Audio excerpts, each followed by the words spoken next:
I think a few more people will join us in a few minutes, but we have a lot to cover today, so I'll get started sharing my slides. Okay. Yep. So welcome to this first pre-training webinar. We're very pleased to have you joining us today. And from today until September, we'll learn together to strengthen our understanding of rare disease research with a focus on data ethics and artificial intelligence. This is the second edition of this training, launched under ERDERA, and it is organized in collaboration with ERDERA, the Duchenne Data Foundation, and the World Duchenne Organization. Today's webinar will be split in two parts. In the first part, we will introduce the program and talk about the logistics. We'll also provide an overview of the training structure, and we will present the tools and resources that you'll use during the training. And then we have two excellent presentations ready for you. But first, let us introduce ourselves. We are the team that will accompany you during the next months. My name is Marta Capabadal. I'm the Open Academy Senior Manager, and I'll be one of the contact points during this training. I believe Rosalind and Dimitrios won't be joining us today as they are busy, they have busy schedules. But Gemma, maybe you could say a few words about you. Yeah, hello everyone. I'm Gemma Rodriguez and I'm the Open Academy Training Manager at EURORDIS. I'm based in Barcelona and I'm also the other contact point. If you need anything, you can text me. And Elvina? Yes, good afternoon, everyone. It's a pleasure to be here with you. I'm the Research Coordinator and Data Manager at Duchenne Data Foundation. Excellent. Okay, so this year we are welcoming 25 participants from 16 countries representing 33 rare diseases. In the upcoming webinars, we'll get to know each other a bit better. And in the training web page, you will have also access to a full list of participants that you will be able to download. And as I mentioned at the beginning, this is the second edition of the training program. And this year we've opted for a hybrid format running from March to September 2026. This program is designed for patient advocates and young researchers and includes a total of around 18 hours of training. This training will be delivered through 5 online webinars, followed by a 1.5-day in-person event in Barcelona. The webinars will cover key topics such as patient-driven data initiatives, the main actors involved in health data, data codification and standardization, and we will also explore the role of European initiatives such as More Europa. All sessions are designed to be interactive. So alongside expert-led presentations, you can expect case studies and webinar discussions, practical tools, and examples of inspiring practices. You've already received calendar invitations for 4 of the 5 webinars, and you'll receive reminders when a webinar is coming up. Here's an overview of the pre-training timeline, showing how the webinars are spaced out over the coming months, leading up to the in-person session in September. So there will be a long break between June, when it's the last webinar, and the face-to-face training. In the person training, we will cover topics such as AI and drug repurposing, data literacy, registry-based research and its role in regulatory and HTA decision-making, as well as AI tools for rare disease patients. Then we will also look at the ethical and legal aspects of AI and health data, including the European health data space and the roles of patient advocacy groups in real-world data and real-world evidence. We'll be sharing the final program with you very soon. It will also be available on the training webpage. The in-person event will take place at Hotel Front Maritime, which will be familiar to many of you if you've attended our previous schools. We've taken note of your accessibility requirements, and we are coordinating with the hotel to ensure that those are properly accommodated. You will also be contacted soon to share any allergies or food intolerances so the hotel can prepare accordingly, okay?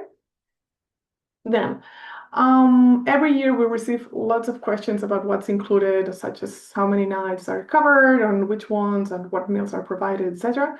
So here's a simple overview. The in-person training will start on Monday at 9 a.m. and finish on Tuesday at 1 p.m. It's the part you see on screen that is in dark blue. Breakfast and lunch are also included and will be served at the hotel.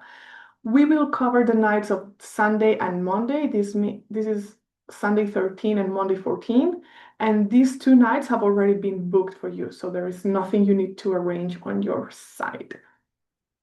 We also recognize that everyone's situation is different and some participants may be traveling with family members, but because the Open Academy schools are designed as professional training environments, we are not able to accommodate children or other non-care guests during the training sessions.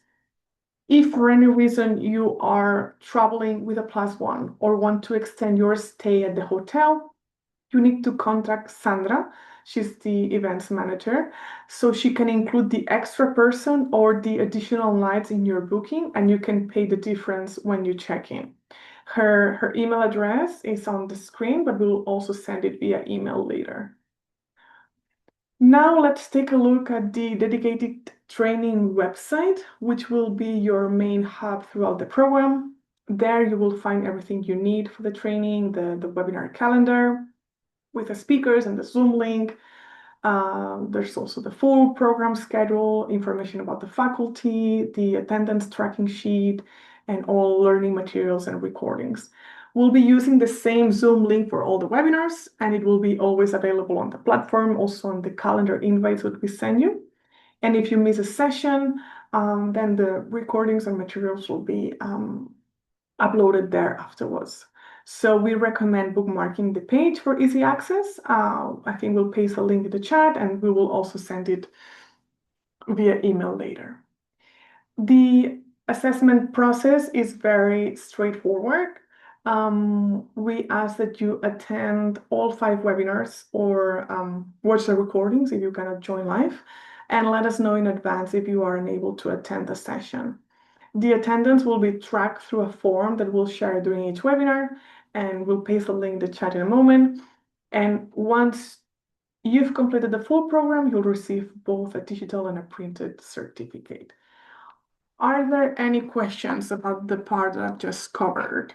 You can type them in the chat or raise your hand or send us an email later.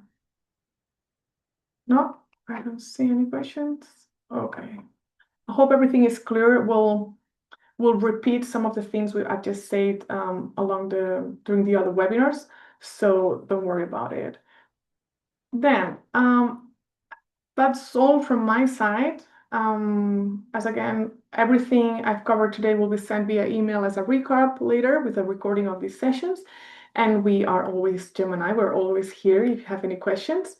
And now it's my pleasure to introduce today's speakers. We'll start with Holm Gresner, who's the Managing Director of the Rare Disease Center at the University Hospital Tübingen. And then Elvina, who already introduced herself later. She's a research coordinator and project manager at the Duchenne Data Foundation. I'll stop sharing, but I'll be here if you have any questions about the logistics, you can chat me. And Holm, whenever you're ready, you can share your slides. Yeah, thanks. Also welcome from my side. We had a quite nice picture from me. I think more than 10 years ago, so I'm a bit older now than on that picture.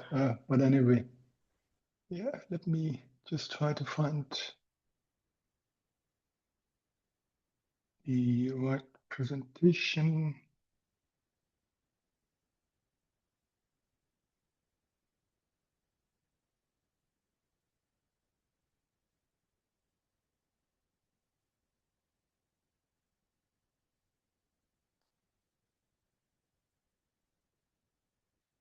So it's not yet in presentation mode, I realize, but it's okay. Should be now. So yeah. Yeah. So all good. Wonderful. So I will be giving a presentation called Introduction to Data and Data Types, a patient-centric perspective. So that's also a disclaimer. So it's really an introduction, and it doesn't go very deep. So if you have questions later on, which dig deeper, don't hesitate. I'm quite experienced in all kind of healthcare and research dealing with data, but this one is really a introduction. So what topics will I be touching on? First, I will be beginning with answering the question, what is data? Then secondly, how is data collected in healthcare? Then the use of data in clinical setting, the use of data in research. And you see these oppositions which pop up now already, and I will be using those also a bit more in my presentation. Then the next opposition is structured versus unstructured data. Then I will be giving you a few red flags important for you and data collection, and genetic data, perhaps in opposition to other data, real-world data, in opposition actually to data collected in a controlled clinical trial setting. Then I will be touching and really only touching on artificial intelligence, and I will be finishing with a few remarks on data protection and privacy. Okay, so what is data? Data refers to facts and figures collected for analysis, so very basic. In healthcare, data includes details like your age, medical history, test results, and doctor notes. It can, of course, also involve images like X-rays or MRIs, and the information helps then healthcare providers to make informed decisions about diagnosis and treatment. And data, and I think you are aware of that, comes in many forms and is crucial for understanding health trends and outcomes. And by collecting and analyzing data, doctors can improve the patient's care and identify areas of medical advancement. So that's very generic what data is. So how is data being collected? And I'm pretty sure that you're also aware of the ways how data is being collected in healthcare. So it comes, as you see, from various sources. It can be collected directly from patients during consultation interviews or surveys. Then secondly, medical devices like heart monitors or glucose meters automatically collect health metrics or health data. And thirdly, electronic health records store digital versions of your medical history. And lastly, laboratory tests such as blood work and imaging tests like MRIs also generate data. So altogether, these sources provide a comprehensive view of patients' health, supporting better diagnosis and treatment. And so it's not only how data is being collected, but also is referring already to how data is being used. And we dig a bit deeper here. What is the use of data in clinical context? So in clinical setting, data is essential for providing effective patient care. And doctor use it for diagnosing condition accurately and monitor the effectiveness of treatments for chronic diseases. The management of chronic diseases, data helps to track progress over time. So for all these purposes, data is being collected. And in electronic health records, the EHRs allow healthcare providers to access patient's complete medical history, ensuring, for instance, continuity of care. And data also supports personalized treatment plans by identifying specific patient needs and responses to therapy. So that's the context of use for data in the clinical setting. For research context, and we see that the opposition I mentioned. For the research context, really medical research relies very heavily on data to improve, in particular, healthcare outcomes. Researchers use clinical data to identify health trends, understand diseases, and develop new therapies. Data from clinical trials help to evaluate the safety on the one side, but also on the other side, also the effectiveness of new drugs and therapies. And epidemiological studies analyze data to track disease outbreaks and inform public health strategies and policy decisions. And health service research, and that's the last bit I wanted to mention here, really uses data to improve healthcare delivery and patient outcome. So that's health intervention to really measure health intervention research, really to measure what effect a respective intervention has on health outcomes. So you see that's the two kinds of principle of data uses I put in opposition. So clinical context on the one side and research context on the other side. So next opposition, structured versus unstructured data.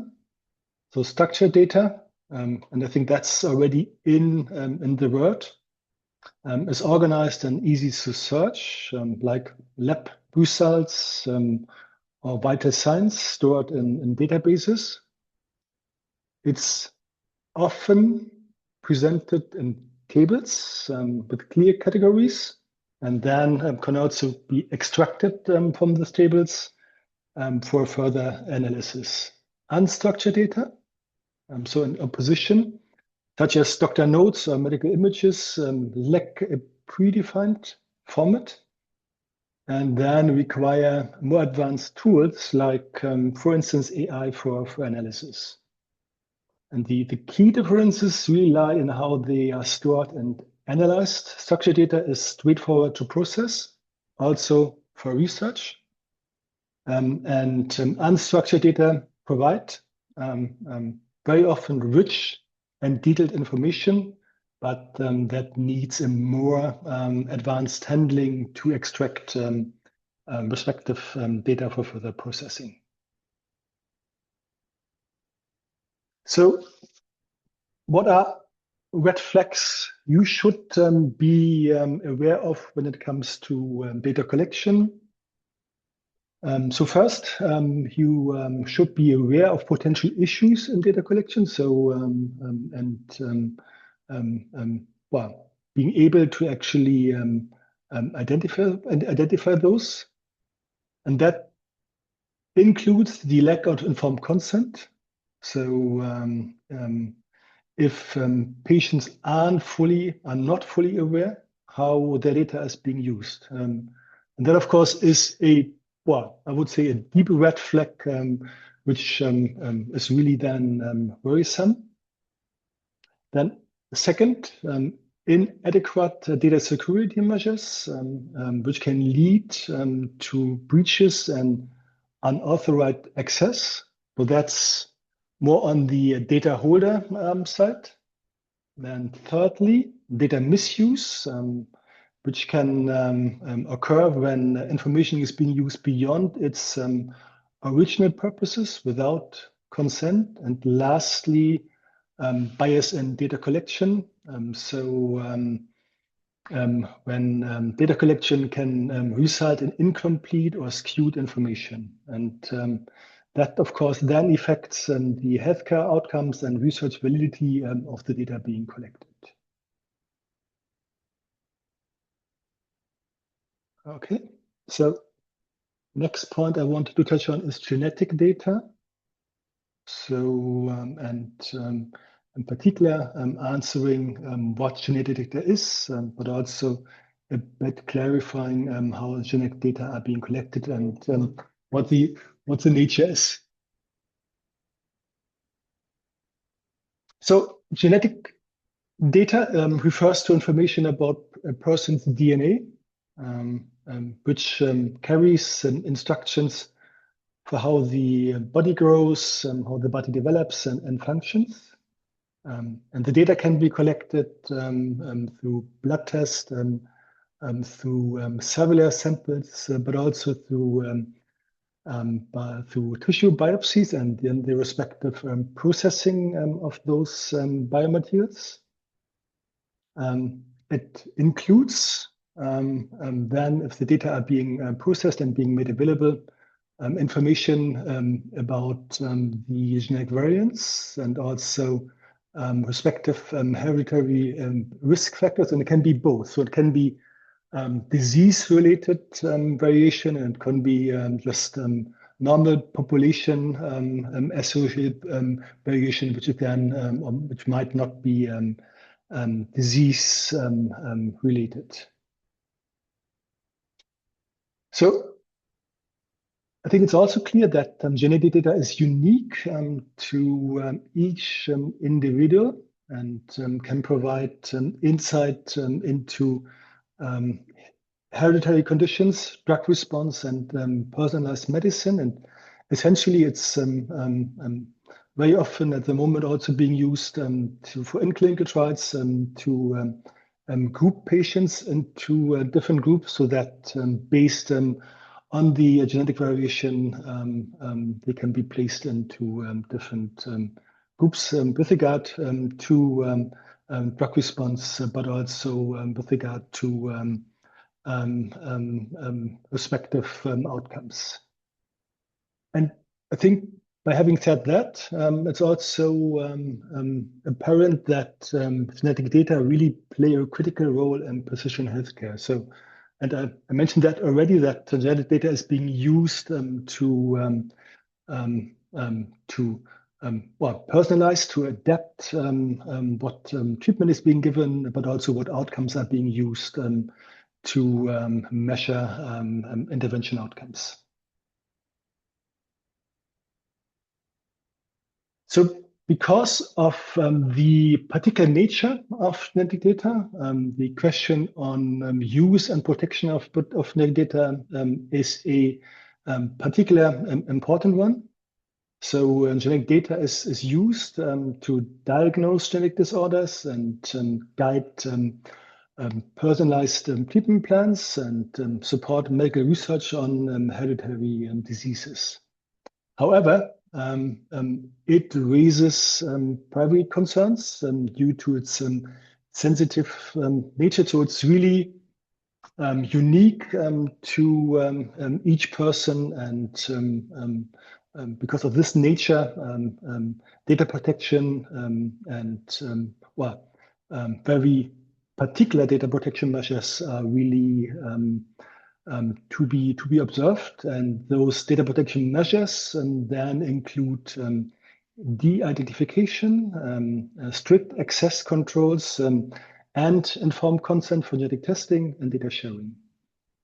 And regulations like GDPR, so the EU data protection stipulations and the data protection law really help that the effective data protection measures as a standard can be applied, should be applied, and if not being applied, can be put I think can be followed up so that these measures then have to be applied. Okay, next point, real-world data. So real-world data in difference to data being collected in the controlled environment of clinical trials, really refer to health-related data collected outside this controlled environment. And this includes, for instance, data from electronic health records, insurance claims, patient registry, and wearables like fitness trackers.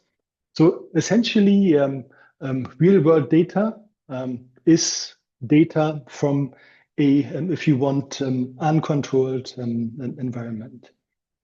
So, but real-world data are becoming more important also for outcome collection and also measurement of treatment responses. So they can really reflect how treatment perform in everyday settings. So a controlled trial setting is normally not in everyday settings. So real-world data are.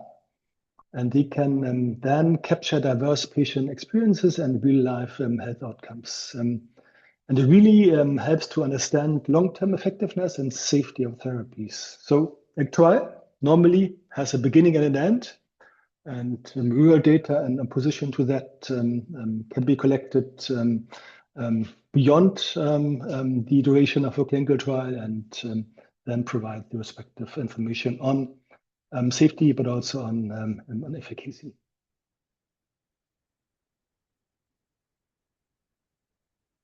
Okay, next point, and you really see that's an introduction and touching on quite few important points. So artificial intelligence in healthcare. So as a definition, one could say that AI uses algorithms to analyze complex healthcare data, and AI is being used to predict patient outcomes by learning models, to automate diagnosis. So for instance, in genetic diagnosis or genetic diagnostic testing, but also for personalizing treatment plans. So most of the AI applications at the moment are still in research. There are few which have been also applied in the clinical setting, and I think the most advanced field as regards AI application in clinical setting is actually medical imaging, but also genetic diagnostic testing, where at least for the analysis and interpretation of genetic variation, AI is being used. So what are the benefits? It can improve accuracy, it can speed up data analysis, and it can support decision making, but it doesn't replace the clinician, right? So it's really supporting the respective clinical decision making. There are challenges like data bias, like transparency and ethical concerns, but I'm sure you will be touching on that when you dig a bit deeper on AI. So in terms of future potential, I think there are quite a few, and I think having AI as a well, kind of supporting clinical decision making, and also in terms of personalizing diagnosis, treatment, and therapy, I think that's what we can expect by using a respective advanced predictive analysis. Okay. So in terms of data protection and privacy, and I'm pretty sure you heard about the key principles already. So the principles for data protection and privacy are first confidentiality. So we need to protect the patient identity, and that's refers also to research, not only to clinical setting, but also to research. And only those which have the respective allowance to access patient identifying data should be able to do so. Then integrity, which means really ensuring data accuracy, so that only data are being collected, processed, and being made available, which are accurate and don't have bad quality. And thirdly, availability, and that I mentioned already that data are only accessible to those which have also the respective authorization. And that's in care, but also in research, and GDPR actually provides the respective stipulations which have to be used to to control access. So how does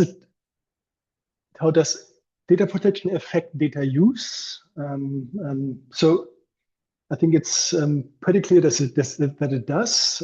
So for clinical use, we have strict protocols for data access. So only those who have the respective authorization and have the consent by the patient can access the data. And then also there are regular audits being done to ensure compliance with these stipulation. And in research, so it's basically based on patient consent. So only if a content in place, data can be processed, and then the respective data protection measures need to be in place. And normally in clinical research, data are being processed as pseudonymized data, so de-identified, but able to re-identified by the clinician which sees the patient.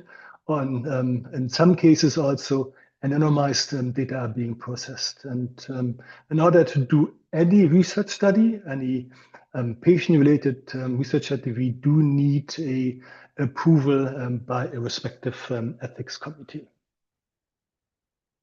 Okay, so what are key takeaways? So first, I think it's pretty clear now that data plays a crucial role both in patient care and in medical research.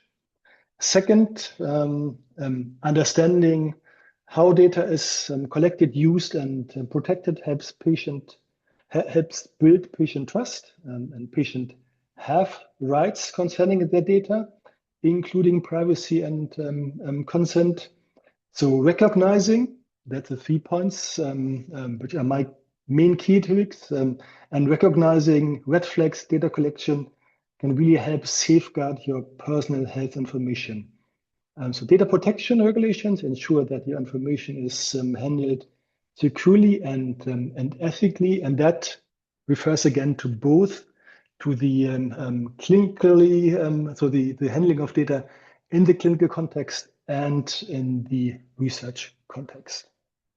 And with that, at the end of my perforce writ through the to some of the aspects which are important for introduction to data and data types, and I think we will be having a Q&A session later on. There are maybe a couple of questions that you could take now that refer to the beginning of your session. Jenny was asking at the beginning, real world evidence come under this definition of clinical data? When you were at the beginning of your slides talking about clinical data. Yeah, so what is the question? So let me check. Shall I just articulate it? Real world evidence, which is collected, for example, patient-generated data or something that isn't necessarily designed as a clinical endpoint. Does that come under the definition of a clinical data, or does it come in a separate category? Because what I find is that in my condition, for example, because there's so many heterogeneity, you've got different types of levels of data accuracy spread out, different types of data sources.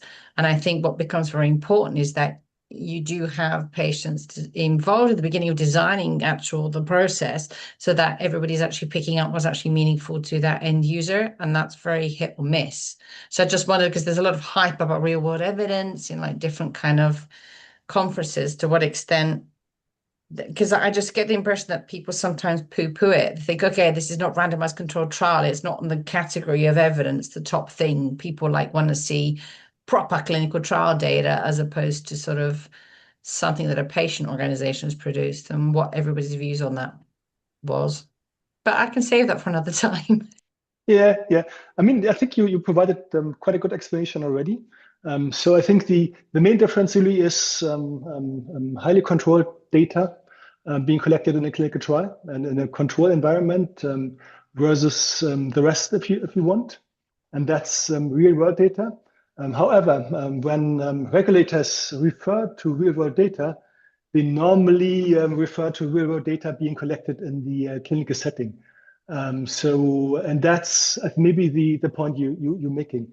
I think it's important to understand that also clinicians, when they see you in the clinic setting, in the hospital, in the outpatient clinics, they actually collect real-world data.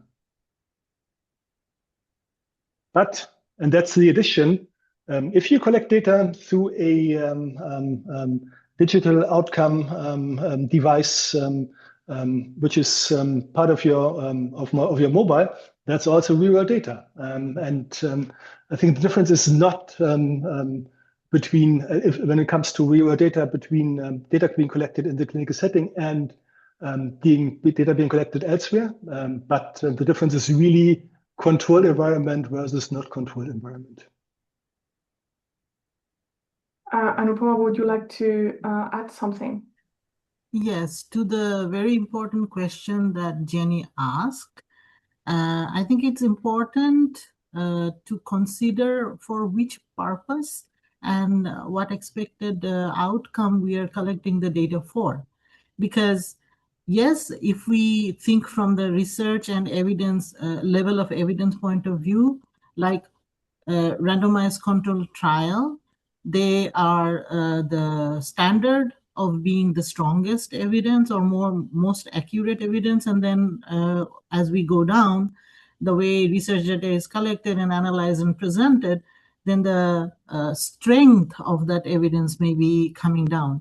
But from the real world point of view, we don't live in a randomized control trial environment, right? So a lot of times evidence that we get from RCTs become completely useless or less effective in the real world in terms of patient management or some other kind of implementation, right? So I think it's also important to remember why we are collecting the data. Then maybe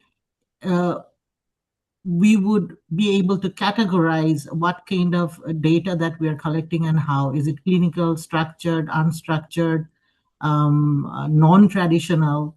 But the non-traditional data could become the most important evidence or information for what we are doing or trying to do. Yeah, I can just, well, I think confirm and if what you just said, I think and also regulators actually realize that there's really value in real data, and more they also used for respective design of trials.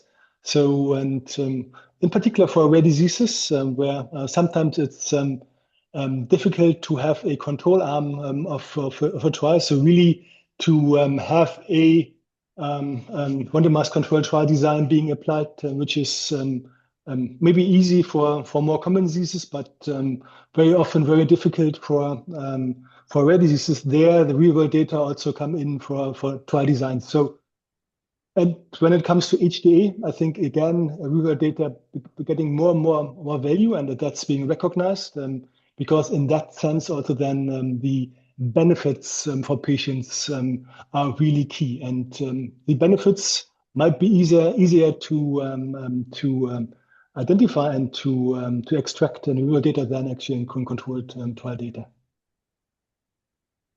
Anupama was also asking earlier whether incomplete data collection would also be a red flag when you were talking about red flags. Yeah, but it's yes, it would be, but I think it's so. It's sometimes hard to. For you. I think yeah. Where I was coming from is that we used to have very accurate clinical data from hospital visits, right? But now we know in between hospital visits, a lot of things happen. And thank God now we have wearables and other technologies, sensors, which can pick up data in between visits. Yeah. So in my eye, the complete data would be from hospitals as well as when the patient is living at home. So a continuation of data collection versus these snapshots that we get when the patient visits a doctor or a hospital. So my question is then, shouldn't it be a protocol to have continuation of data collection and versus the snapshots, which in my eye is incomplete data collection? Shouldn't that be also a red flag when we are talking about data collection and ethics? So in principle, I would tend to say, yes, you're right. But I think there's also value in the snapshot collection of data, because if you are in a hospital and, well, for instance, clinical scale data are being collected as a clinician reported outcome, then it's definitely a snapshot, but nevertheless, it's important and also good data for to be collected and taken into account for the data collection. However, I agree to have a more complete picture. Also, continuous data collection should be contributing to the data collection. However, and that's maybe the shortcoming there. Then also respective tools should be in place to be able to present these data to clinicians and to patients, maybe both. And at least that's what I see. Data collection is easy. However, really analyzing and presenting data then so that it can be used for outcome monitoring and for clinical purposes, there might be further development to be done. In an ideal world, doctor, I would like our system to put similar value or same value for the data collected at home as well, because I can give you a very practical example for my daughter. So as a rare disease patient, when she was sick enough to go into the emergency, and we had to do it very often, so then you have the clinical data, which is accurate and valuable, obviously. But if she was not sick enough that it is necessary to take her to the hospital, then so she would have to be healthy enough to go to the hospital checkups. But if she is doing better, then you would get a better result in all the clinical values that you are getting at a normal control checkup. But then have no idea what happened in between, where she was a little sick, but not sick enough for the hospital. Yeah. No, I agree. So Still, the hospital is an artificial environment, right? Where people or patients go only for particular reasons, and they are more excited and they perform differently than at home, etc. So, no, I agree. In a perfect world, I think all should be measured in the immune system diagnosis. The hospital actually told us not to go to the hospital, avoid as much as possible. So then I'm thinking, then you get from all the normal checkups or the normal appointments, you will get a data set which does not accurately present the clinical situation or her health condition. Yeah, on the one hand, you're right. On the other hand, all the data we have, at least currently, are being collected in this controlled environment. And if we want to control data against outcomes of a particular patient or even in a trial setting, then the control we have are trial data. And I think it's a transition into having also data collected in the home environment as control data, but we are not there yet. Rina, would you like to add something? Yes, I would like to add to this conversation that taking upon the point that Hom just mentioned about the tools that are available at the moment. And yes, of course, there are European initiatives within a research context to develop such tools. So we do hope in the future that these tools and also not only the tools itself as an application, but also training resources for the patients how to use it, and then how these tools will be able to upload the data and improve the clinical care and communication between the patient and clinician will be also available. But at the moment, I think there are also projects that have ended, like trials at home, that the actually focus was to, capture data from the patient in terms of decentralized clinical trials. One of the other projects that are ongoing, it's a Paladin project where they're developing a patient-centered interactive platform where patients can upload patient-reported outcomes. And lastly, we are involved in this is the European reference network for neuromuscular diseases, the EuroNMD, where it has developed a registry, and now they're in the process of integrating the PROMI app. So the PROMI app is an application for patients with neuromuscular diseases to upload their symptoms, to upload the progress of their condition, the quality of life, aiming exactly to improve clinical care, communication, and also support these personalized treatment decisions tailored to patients' lived experience.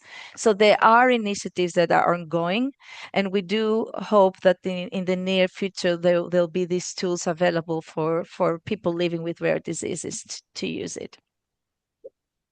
Yeah, thanks, Evia. I can actually expand on this one with one additional example.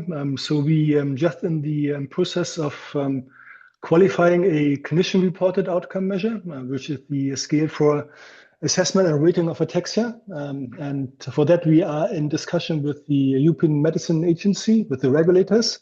And they actually asked us to include Sarah Home, which is the same tool being applied by patients at home, into the process of qualifying the scale. So I think also regulators move into this direction that scales should not only be used in the highly controlled clinical setting, but really at where patients live, so that they really reflect disease and the normal living of the patients. Awesome. I'm saving Jenny's question for the second Q&A. Okay. Maybe Alvina, you could start sharing your slides now, because there are no Yes, other questions. I'm suffering from very slow internet. If there's some issues, please let me know and I'll turn off my camera. So I'm really happy that this year group is very knowledgeable and engaging. Let me, apologies for this. You don't see it, but I have a lot of control bars in my.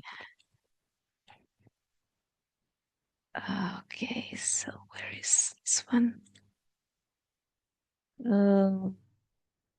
Smart pen. I'm trying to find the laser, but if I cannot find it, I'll just leave it this way. It doesn't matter. I hope you can see my cursor. We can. If we not, we'll let you know. Yes. So during my presentation, I will provide. Okay, so I will provide information on the Duchenne Data Foundation and the data initiatives driven for and by the patient, with focusing on the Duchenne muscular dystrophy community. And the aim of this presentation is to showcase how patient-led initiatives can transform scattered information into structured knowledge that can support research, improve care, and accelerate innovation. And I will also provide you with some live demos on the tools that we have developed. So who we are an international patient-driven non-for-profit organization, and we are based in the Netherlands. And we envision to advance global data collaboration, so information and data resources needed for the care and the advancement of Duchenne treatment can be easily findable and accessible. And our mission is to ensure that this data drives the change, bringing us closer to effective treatments and better care options. So for many families, the Duchenne journey begins very early, often around the age of 3 when the diagnosis is confirmed. And from that moment onward, families enter a complex landscape of medical information, research updates, clinical trials, care decisions. And they're not simply looking for information, they are looking for reliable guidance. So they do need truth instead of noise, connection instead of isolation, and hope that is grounded in science. To respond to this challenge, we developed 2 patient-centered digital tools. And these tools are designed to organize knowledge, connect the key stakeholders in the Duchenne community, and make valuable data easier to discover and use. The very first tool is a Duchenne data repository. It's a platform that enables the discovery, access, and sharing of data and metadata related to the disease. And our goal is just one, to have data findable, accessible, and interoperable in order to accelerate research and improve care. And all these are under specific data governance contexts in compliance with GDPR, as Holm mentioned in his previous talk, compliance with fair data principle, and with the latest security standards to ensure data privacy and data protection aspects. So as researchers, clinicians, and hopefully pharma companies in the future contribute to the repository with valuable information, they provide vital pieces of the puzzle that can lead to breakthroughs in understanding the disease, but also treatment development. So these are the aims I just mentioned to you, with the overall goal is to improve the care and speed up discovery of effective treatments.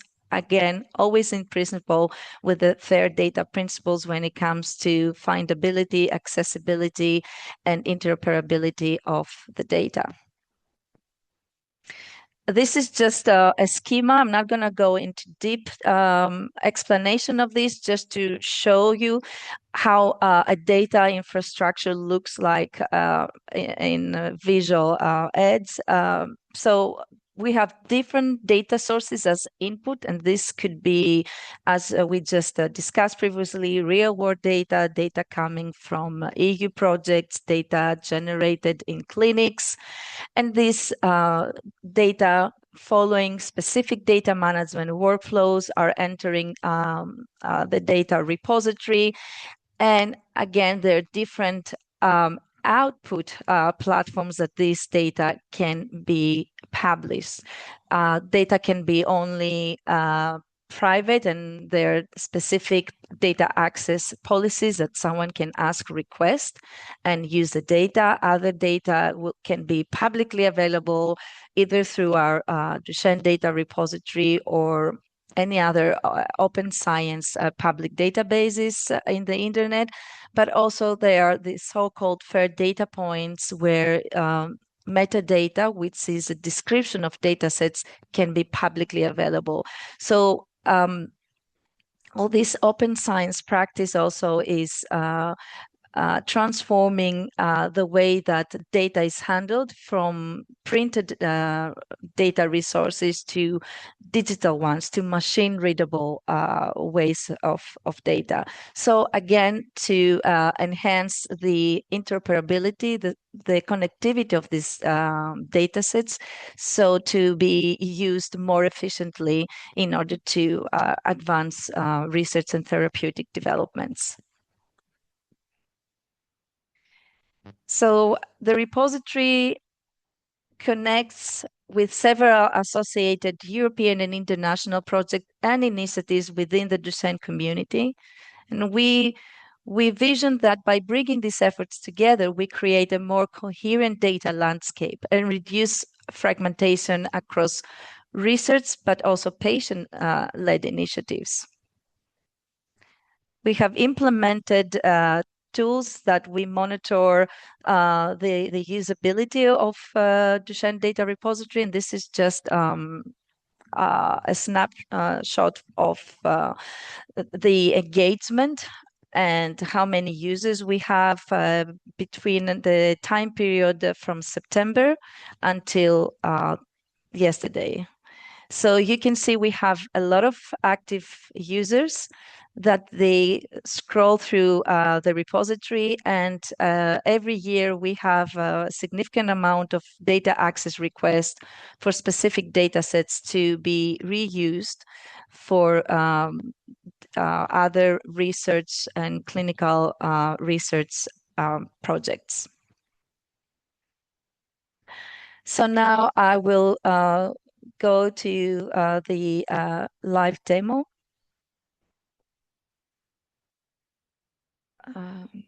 So if I can stop sharing for a while and go here. Right. Just go again. Okay, so I do hope you see my screen. So this is how it actually looks like, the user interface. And you don't need to have an account in order to go through the catalog of the datasets that are available, but you do need to create an account if you want to request access to specific datasets that you're interested for your research or for an interest of you to just have a look at it. This tool is mainly used by researchers and clinicians. Some also pharma companies have used it for some analytics purposes as well when it comes to clinical trial data. So if I just click on the data sets, currently there are 26 data sets in this catalog, but we do have other data sets archived in our repository that are in the private mode, that still the data providers do not wish to appear. Again, if I click on this specific data set, it's about dystrophin isoforms RNA expression coming from UCL. Most of the data sets that we hold are deriving from EU projects that we are collaborating as well. And this specific dataset is publicly available, so whoever is interested, they can just download the data and work with it. However, each data set, you can see who has created or uploaded the email if you want to contact for further information. And sometimes the data providers also provide the data license, where the third party that wishes to use this data in a way is obliged to follow a specific framework that the original data provider wants to. So for example, some data providers wish to just acknowledge the original authors. Other data providers wish not to use this specific data for commercial purposes, etc.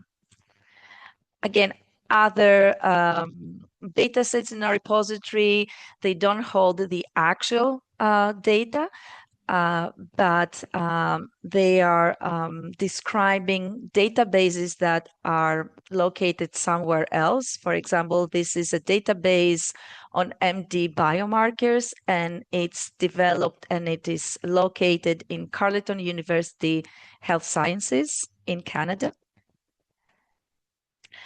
And again, there is a link where you can get to the database and more information about who has uploaded the data, contact information, etc.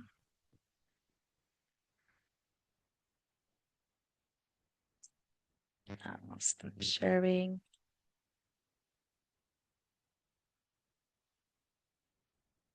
Okay. Sorry for changing my screens. Okay, let me.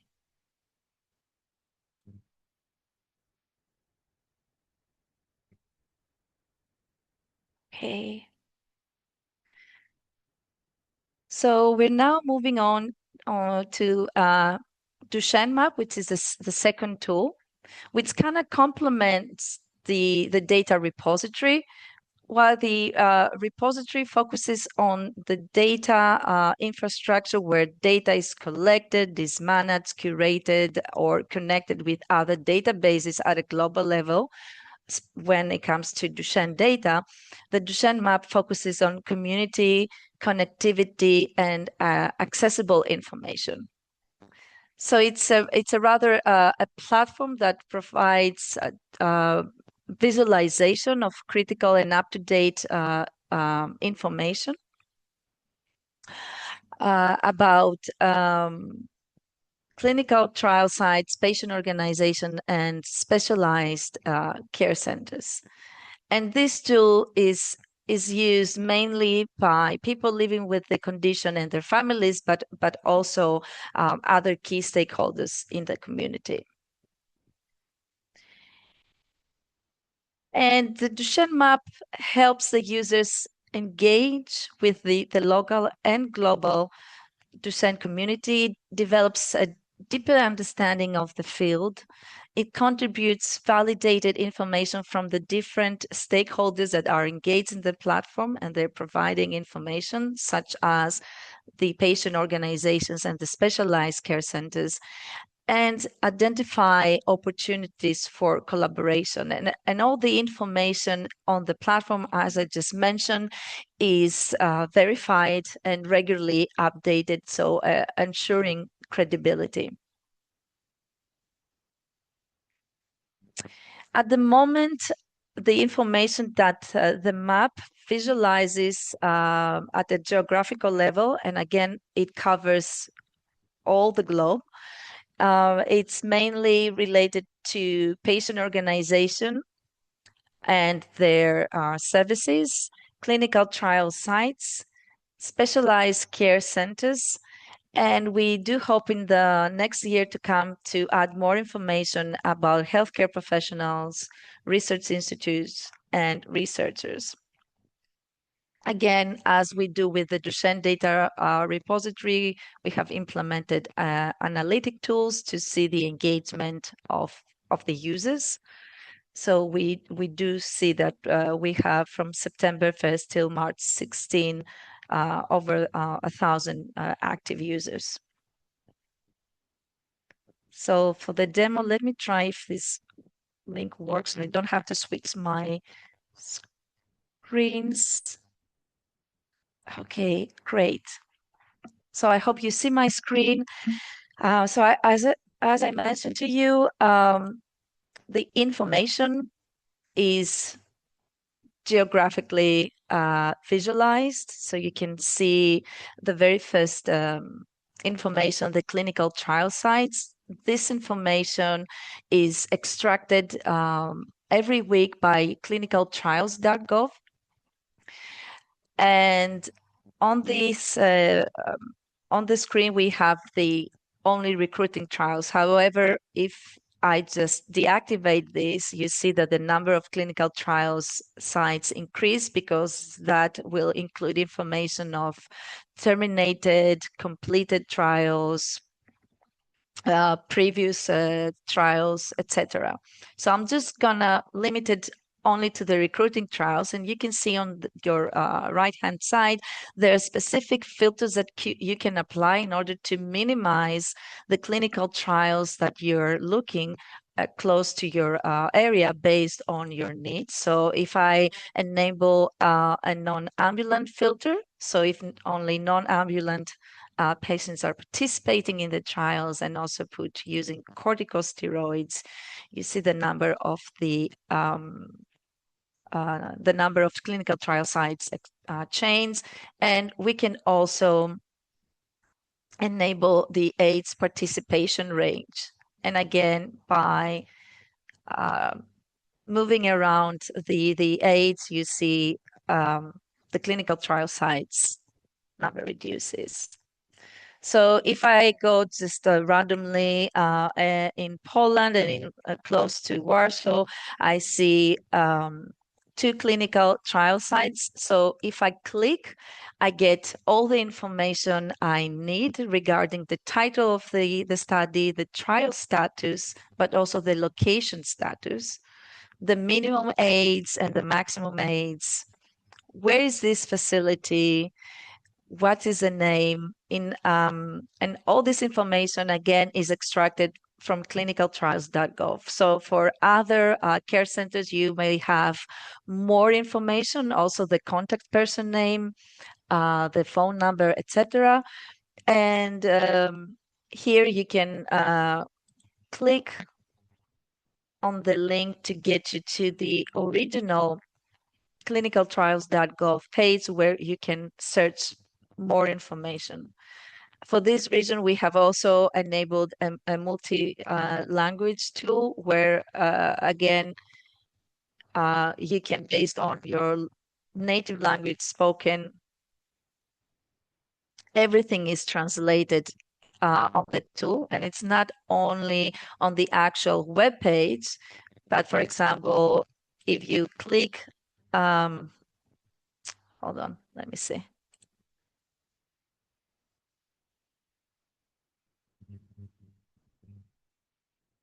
Let me see if it usually works. Well, this is with the live demos, but yeah. So if you click, then information regarding the clinical trial site is also translated in the language that you have selected. So I'll go back to English because it would be much easier for me. So apart from clinical trial sites where we extract the information in an automated way, we do want, as I mentioned, this platform to be an online community of different key stakeholders. So at the moment, we have patient organizations to create their own accounts. And in this way, we keep them engaged into provide up-to-date and validated information. We also have a number of patient filters or service option. Again, if you're looking specifically for a patient organization that they offer similar services, and you can look for it. So for example, if I just randomly picked one, you have the title, the name of the patient organization, the address, an email, and a contact name you can reach out as well, the phone, the website, and how many patients are involved in this patient organization. And one of our last entry that we're trying to populate also is the specialized care centers. These are the care centers that have been accredited by World Duchenne Organization for providing high standards of care for Duchenne and Becker patients. So we have from Mexico to India. And again, the care center provides information about if it's accredited, yes and no, if it's for children or adults or for both, whom you can contact, website, and other information that each care center thinks that it's most important for the patients around their area. And we do hope to populate the map, as I mentioned to you, with research centers, healthcare professionals, but also we had a lot of requests to populate it with patient registries. So we do hope to have more information in the map as we go along. And this is my very last slide that we do. I mean, although our focus is on the Duchenne community, we do have calls from other patient community. Recently, the Fragile X community has reached out to us to support them in developing their own disease-specific database. We have other patient communities connecting with us to provide support in developing their own clinical trial navigator tools. And we do, within the context of other research projects that we are involved, we try to support clinicians and researchers in developing patient-centered applications. So again, if you have any other questions after today's webinar, please reach out to me or Sergio, who is a technical officer in our organization, if you need to know more about what is needed to actually develop such tools. So thank you for your attention. Thank you, Elvina. There are some comments in the chat about how amazing these resources are. I pasted the links to the map, to the repository, and we'll also add them to the training webpage later. Anupama, do you have a question? Yeah, go ahead. So two basic questions. Number one, related to the last slide, when you said that it can be used for other organizations. So I am asking very specifically, it was created for Duchenne and it is being managed and implemented by Duchenne. But if there is any other diagnosis, rare disease diagnosis, can those organizations easily integrate with this platform? That's one. And the second question is actually very light. Do you keep the patient's or the person's identification details completely separate from their clinical data in the platform? And if yes, how are you managing that? So my question is coming from the background where, as a researcher, I want to come in and look at the data, and I should have maybe the very non-specific personal data like age and gender and things like that. But I should not be able to connect any data, clinical data, research data, health data, to a specific person. How are you doing this? Okay, so usually we haven't thought about having a more rare disease map where you can have on the same map for different rare diseases. Maybe this could be something to think about in the future, but what we're currently supporting other communities is to create their own map based with their own needs, right? So on the map to add their own patient organizations, to map their own clinical trials or any other information that their community is mostly interested of. Our tool is based on open source code, so we can give them the code and they can adapt it accordingly, and we support them in this transition phase, how to do it for their own community needs. Of course, you need from your side to have a technical person to do it. Again, if not, we always support this. Now, for the Duchenne map, we have no patient information, no information at all. So the information is only for clinical trial sites. Patient organizations just give the information on the services or how you can connect to them. So imagine if I live in Prague and my boy just diagnosed with Duchenne, I just want to know what kind of organization or what care center is close to me so I can reach out to them and ask more information and guidance. So on Duchenne map, at the moment, we don't hold any patient data. Now, if I go back to the Duchenne data repository, where we do have data sets coming from the EU projects that we are work with, these patient sensitive data are always anonymized. And again, you cannot see it. I mean, you can see the title of the data set, but if you really want to have access to the data set, you need to create an account and send a data access request, filling in specific form, where there you start communicating with the original data provider. So Duchenne Data Foundation kind of ensures the visibility of the data sets and its long-term sustainability, but we have no decision making on the data that we publish. Okay, so then it's up to the data provider and yourself, depending on the documents and the form that you will fill in, to make a decision for the data provider to actually give you access to this data set. But again, it will be anonymized. Scott? Well, I hope I covered your questions, but again, feel free to email me. I was just going to ask, is it the map that's open source, or is it the other platform as well? Is there an open source code for that?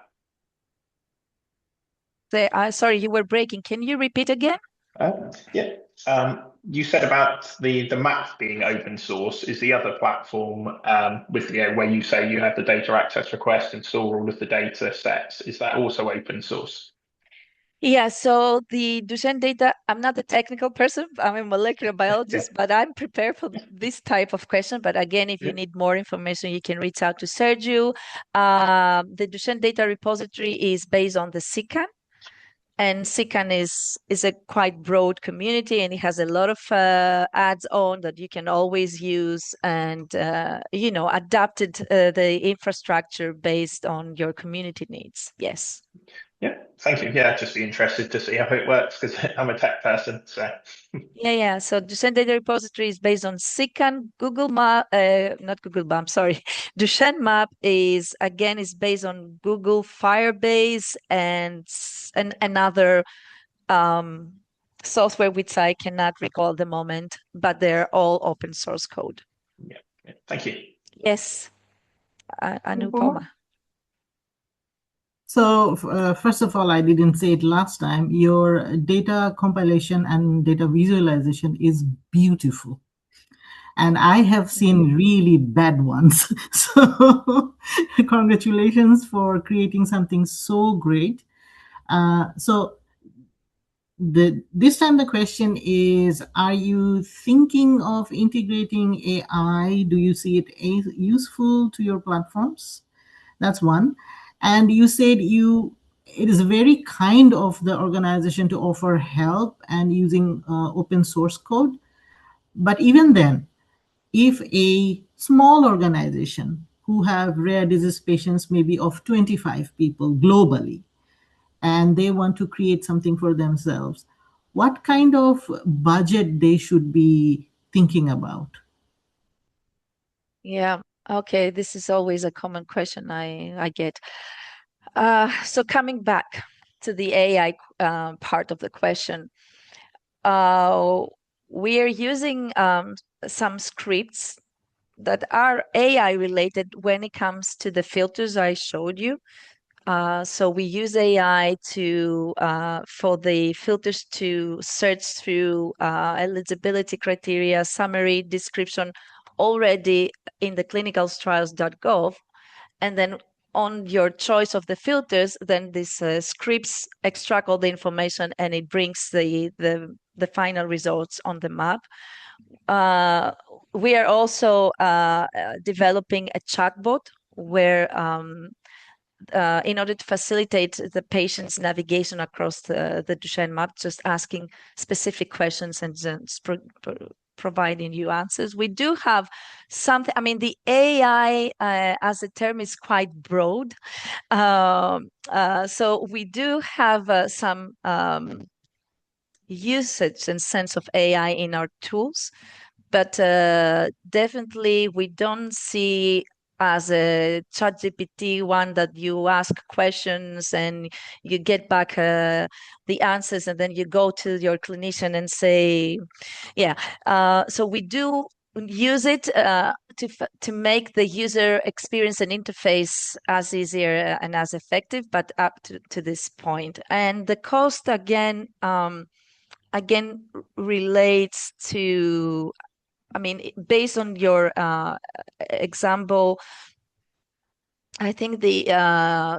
developing the infrastructure is not costly at all.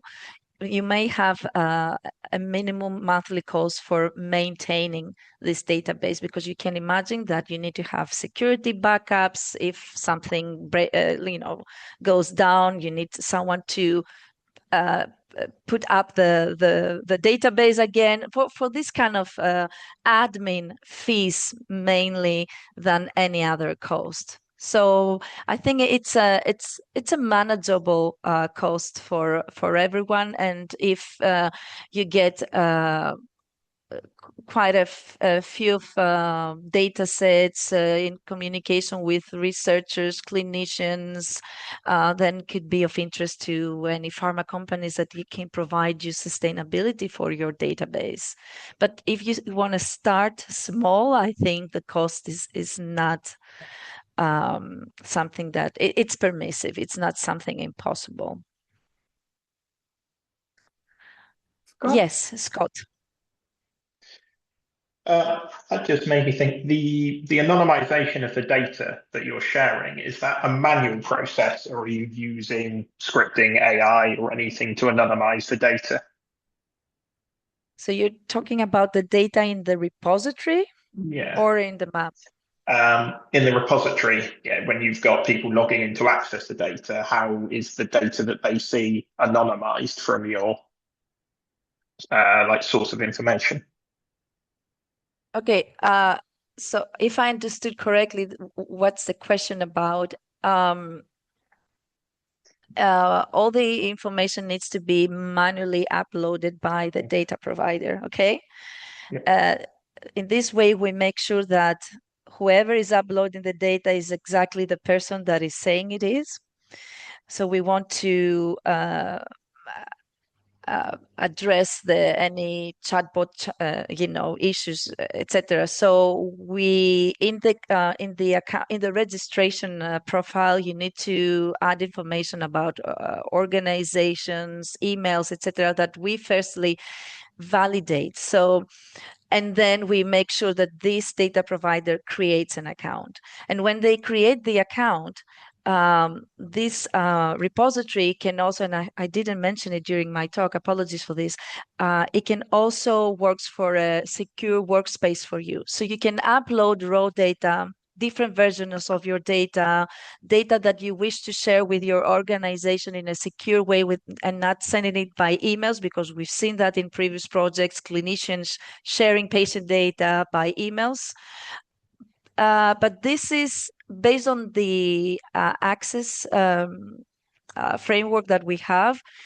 It's you that you visit the data, and you, for example, make myself also as a team member, you provide me access to see your data and specific data sets and specific folders. So everything is very tiered when it comes to accessing the data. And as I mentioned during my talk, if someone requests the data outside your organization that you know whom you're sharing the data with, then again, it's a tiered process that they need to fill in the application, and then you get the chance to validate to see if this person exists before you go into sharing the data with them. Yeah. So the organization uploading the data will upload it kind of in an anonymized format, or would they put the sensitive data in and it gets stripped out? No, okay, now I got Yeah, your. sorry, yeah, I'm sorry. yeah. Now I got your question better. No, we haven't implemented this kind of mechanism yet. No. We're also, as Anupama said, a very small organization. So we really needed to have the resources and the personnel to do this.